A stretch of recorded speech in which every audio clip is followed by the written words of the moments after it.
What's going on? Today's episode, I'll be giving you guys a couple of benefits of unilateral training, especially for the lower body.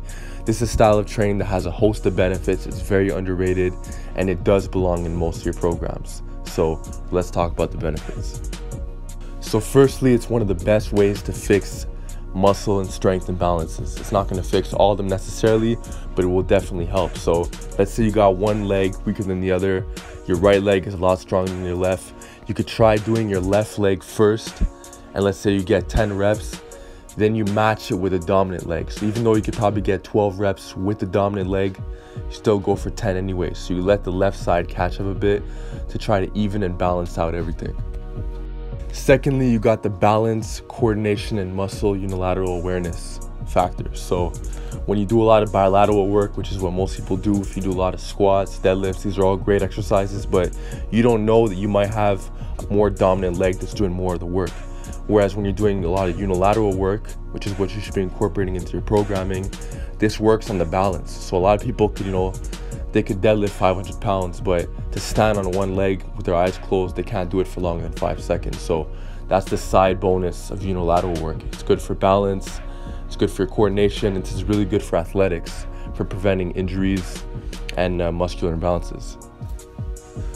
Thirdly, contrary to popular belief, single leg work does carry over to certain bilateral lifts in many cases over time, because even though it's not exactly the same movement pattern, let's say you take a back squat compared to a Bulgarian split squat.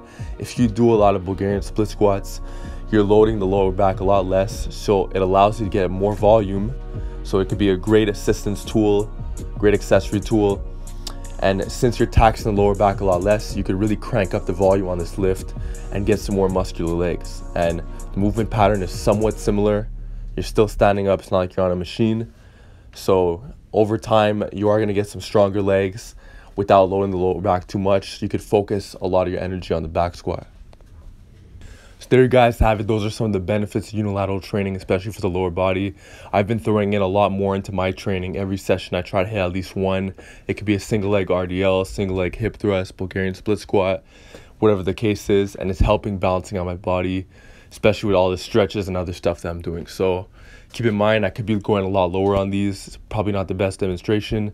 I will have a lot better demonstrations in the future videos, but let me know if you guys learned something from this video. Do you have unilateral lifts in your training?